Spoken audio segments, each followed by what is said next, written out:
Hi guys, it's Chris and Tom here from the Zombie Box Project. Today we're talking about Kingdoms of Amalur, Reckoning by Big Huge Games. What are your thoughts? Well, until you told me we were doing this, I had never even heard of it. I know what you mean. It's not been very well advertised so far. It's not been covered by most magazines. I've not seen it on TV. But it looks like a new take on the action RPG genre. I mean, what are your thoughts on the style and design? I think that from what I've seen from the trailers, the action looks really smooth, fluid, looks very developed, and I really like the style of the areas and the It's kind of like setting. Warcraft. Yeah. And it's got a kind of Dark Souls with Fable. Yeah, I know what you mean. With some God of War on top. So it looks like it has potential for a really good game. And with that, we'll move on to the pros. Okay, I'm going to be completely honest with you here. When I first saw it, it did just look like a generic action RPG. There was nothing really new there. This was until, of course, I saw the design pedigree. Okay, prepare yourself for this. Lead designer, Ken Rolston. That would be Oblivion. Awesome game. Then you've got R.A. Salvatore, who did all of the Dungeons & Dragons literature since 1989. Awesome story. Finally, Todd McFarlane. He's the lead artist. He invented Spawn and drew Spider-Man comics. Awesome artwork. So with a formula like that, I don't exactly see how they can go wrong. Well, if you've got some big leading developers like that all put together, there's a chance they could have contrasting ideas. Well, like friction between developers. Well, you never know. I mean, I don't think they've ever worked in a similar environment before. That's a good point. I've never thought about that. You've got Oblivion designers who are very big on deep, high fantasy RPGs, and then you've got Todd McFarlane, who does Spider-Man comics. Yeah, I mean, I can't really imagine Oblivion done in a classic comic style. Yeah, I know, it's not normal. But again, this looks quite good. This has got very stylized visuals while still keeping to the high fantasy theme. It's similar to Fable, actually. Yeah. Unlike most RPGs nowadays, it has quite a lot of colour. Yeah, I mean, you look at Oblivion and you can barely see in half the dungeons. Skyrim is drab. Dark Souls is drabber. You've got no colour anymore, and this like every different environment they show you looks very different, very unique, and they've all got kind of, well, you know what? It kind of looks like Overlord as well. Did you ever play Overlord? Oh my god, I loved Overlord so much. I really didn't love Overlord, but at the same time, that had the same kind of slightly cartoony visuals that you can see here. So how about we talk about combat? Okay, what are your thoughts? Well, as we said earlier, it's got a kind of God of War feel to it, along with a bit of Fable. It's like a typical sort of action game, isn't it? It's not like an RPG. I mean, from the combat trailer, we found out quite a lot about how the action is really sort of developed and you can create your own combos. Yeah, I remember what the developers said. They basically wanted every frame to look like an action shot. Yeah. They wanted you to be able to tell how heavy the weapon you were carrying is, like how fast the character is. Yeah, how powerful you are. And they did stop at a few places, and that did look very, very legitimate. Yeah. Apparently the draw for the designers was they got bored of normal point-and-click combat usually found in RPGs. They wanted to take a more high adrenaline-style action game to an RPG setting, sort of like The Witcher 2 did. Yeah, you've been playing that recently. It's got a nice fluid combat system. It works really well. You upgrade your skills as you go, but at the same time it feels like you're playing an action game. Nice. Dodging, attacking.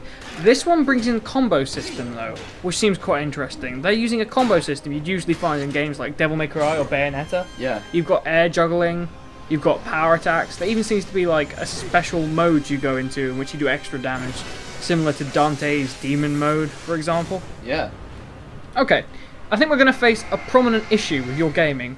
Why do you hate playing a mage? I find it really separates you from the combat. I always feel quite vulnerable when I'm playing a mage as well. Okay, did you know this game has fixed this problem?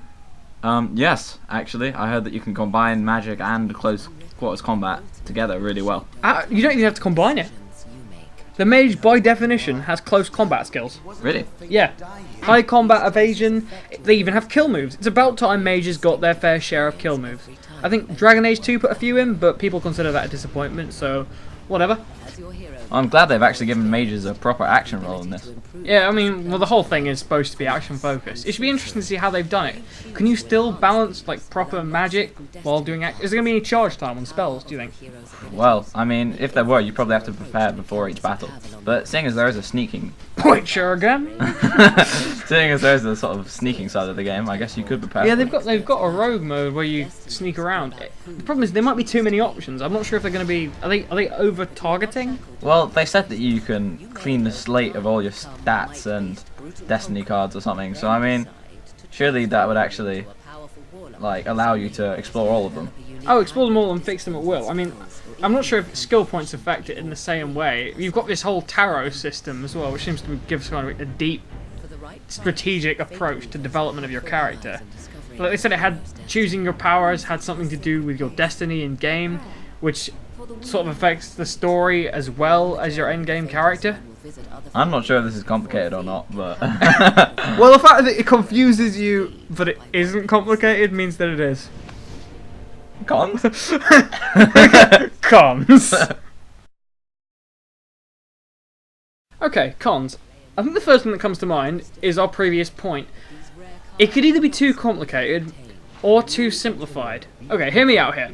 The reason it can be too complicated is because there are just so many potential ways you can make your character. Now the problem with this in deep RPGs, similar to Dungeons & Dragons, is that it's very easy to break your character early on. Do you know what I mean? If you allocate skill points badly, you can end up with a character that can't beat even the easiest bosses. And there's also the possibility it does a Fable 2. And it just gives you lots of options, but really, really shallow options. And ends up just simplifying it all. There's always the chance that they could spend so much time trying to sort out all these skills and everything that it might not even work on the storyline very well. I mean, you've got to test it. This comes back to balancing issues. Balancing issues are always present in games, and this game will suffer from them if it's not been tested properly.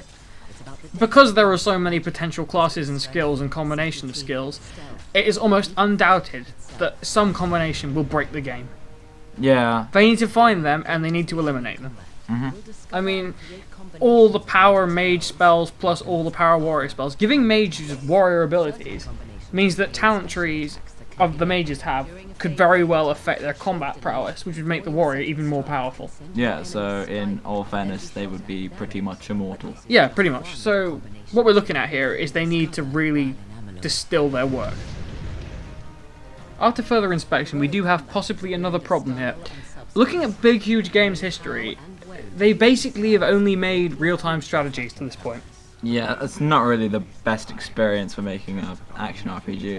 It's not encouraging. And possibly on an even darker scale of this, you have EA in the background working this like some kind of giant puppet master with their hand up the developer's arse. The poor game, it didn't have a chance. Well, it has a chance. It has a very good chance. But EA does have a habit of rushing people's RPGs. Look at poor BioWare. I swear to God, you insane megacorporation, if you ruin my Mass Effect 3, there's going to be hell to pay. Okay, down to the verdict. I think we've come to a conclusion here. It's either going to be really, really good, or it's just going to be a bit meh. Just one of those games that nobody ever played. You know what you mean? It has serious potential with the design crew, with the style. It looks like somebody really put some effort into this. There's some real care here. But if it doesn't get out there properly, which it hasn't to this point, I know, it's out next month, basically. And I didn't hear about it. Yeah, you didn't hear about it. I heard about it in December. It's been in the works for ages, and there just hasn't been any advertising for it. I just hope it turns out alright. Yeah. I think it's about time we got a fresh take on the action RPG. Like, people are saying this is going to be how Fable's combat was supposed to be, and that would be great, because I love Fable, but I think the combat does need redoing. And with that, I think we're going to leave you. Thanks for watching this episode of the Zombie Box Project. We'll see you on Thursday with Minecraft Saga. Later. Bye.